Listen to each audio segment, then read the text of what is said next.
Palestina nilai tim Indonesia memiliki perkembangan bagus.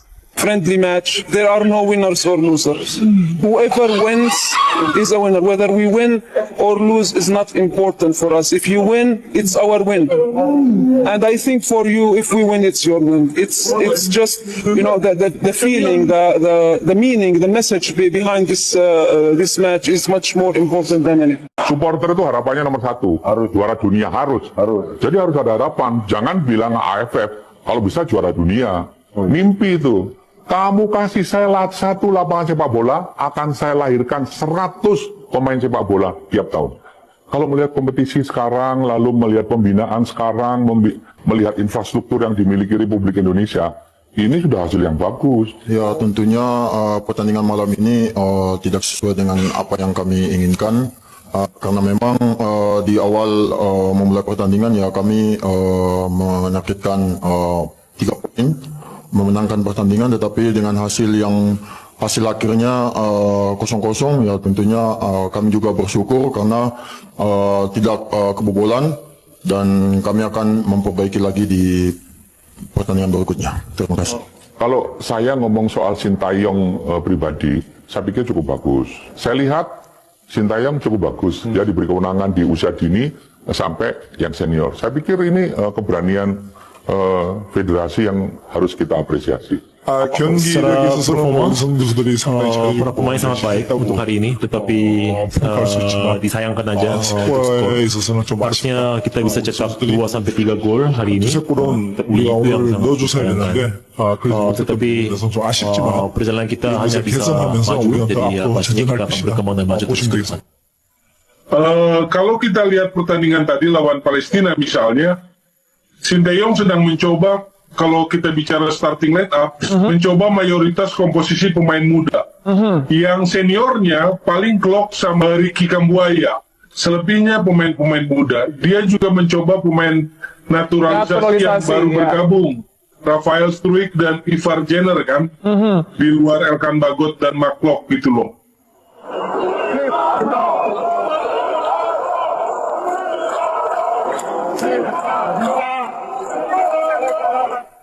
Pelatih tim nasional atau timnas Palestina, Makram Dabuk, menilai Indonesia adalah tim yang memiliki perkembangan bagus dalam beberapa tahun terakhir hingga menjelang FIFA Matchday di Surabaya. Mereka punya hasil yang bagus, terus berkembang setiap bulan. Sebelum menghadapi kami, mereka bersiap selama seminggu. Di setiap pertandingan, mereka selalu berkembang, kata Makram saat konferensi pers di Surabaya, Selasa. Menurut dia, pertandingan melawan Indonesia juga akan dijadikan sebagai bagian dari persiapan Palestina menghadapi kualifikasi Piala Dunia pada November. Kami memiliki tujuan soal ranking FIFA serta persiapan kualifikasi Piala Dunia pada November.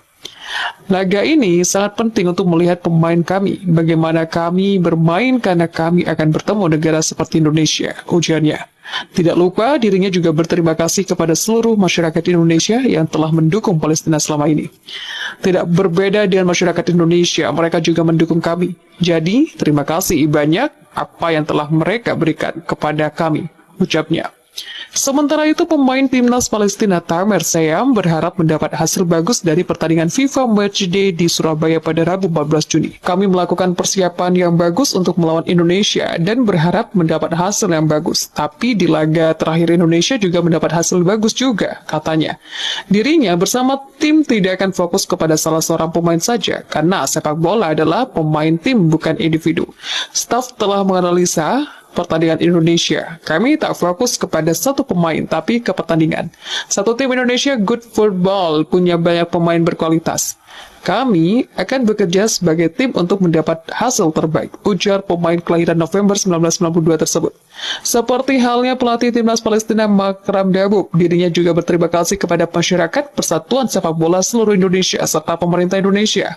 Saya ingin ucapkan terima kasih kepada masyarakat Indonesia, terutama masyarakat di Surabaya yang datang melihat kami, jadi sangat berterima kasih. Termasuk PSSI dan pemerintah Indonesia sangat senang melihat mereka. Bagaimana mereka mendukung warga Palestina, kata pemain yang merumput dengan Al-Khalil SC tersebut. Pelatih tim nasional Indonesia Sintayong menilai Palestina mempunyai kekuatan secara permainan. Namun dirinya sudah mempersiapkan timnya untuk menghadapi FIFA Matchday di Gelora Bung Tomo, Surabaya pada Rabu 14 Juni. Palestina terlihat permainannya mempunyai power, tapi kami juga sudah mempersiapkan dengan baik. Terlebih kami bermain di kandang, jadi bisa semaksimal mungkin untuk memenangkan pertandingan. Ujarnya saat konferensi pers di Surabaya pada Selasa. Selain itu, menurut pelatih asal Korea Selatan tersebut, Palestina merupakan tim yang baik dan menduduki peringkat 93 atau di atas Indonesia. Jadi pertandingan tersebut juga sebagai ajang persiapan Piala Asia 2023. Palestina baik dalam ranking FIFA, apalagi di atas Indonesia 50 ranking, dan tahun depan di Piala Asia. Kami akan bertemu negara yang setara dengan Palestina, bahkan bisa lebih, ucapnya. Oleh karena itu, dirinya akan melihat perkembangan tim saat melawan Palestina sekaligus akan mencoba permainan total football. Melawan Palestina besok, kami bisa melihat peningkatan tim seperti apa. Kami bisa melihat peningkatan tim seperti apa sekarang, dan untuk besok akan melakukan permainan total football. Akan bermain secara keseluruhan, tutur mantan pemain timnas Korea Selatan tersebut. Sementara itu, pemain belakang timnas Indonesia Rizky Ridho berharap dapat menjalankan instruksi pelatih dengan baik agar memperoleh hasil yang maksimal. Kami dari pemain akan mencoba berusaha mengikuti instruksi pelatih agar kami bisa tampil maksimal dan meraih kemenangan, ucap pesepak bola asal Surabaya itu. Selain itu, pemain yang merumput bersama Persija Jakarta tersebut juga berharap agar para supporter Indonesia, khususnya di Surabaya, dapat mendukung timnas. Saya kangen bisa bermain di Stadion GBT. Sekarang saya bermain lagi di GBT, dan saya harap kami dapat dukungan dari supporter Indonesia, khususnya Surabaya, katanya. Dengan laga timnas Indonesia versus Palestina yang laku keras, tiket pertandingan Malaysia versus Kepulauan Solomon sepi peminat. Kedua laga tersebut memiliki perbedaan yang signifikan dalam hal penjualan tiket. Sebanyak 40.000 tiket laga timnas Indonesia versus Palestina yang disediakan PSSI telah habis terjual sejak Sabtu 10 Juni lalu. Padahal, laga timnas Indonesia versus Palestina sendiri bakal dilaksanakan pada hari Rabu 14 Juni 2023 pukul 19.30 WIB di Stadion Gelora Bung Tomo, Surabaya. Itu artinya antusiasme pencinta sepak bola Indonesia sangat tinggi untuk menyaksikan pertandingan FIFA Matchday Juni 2023 tersebut.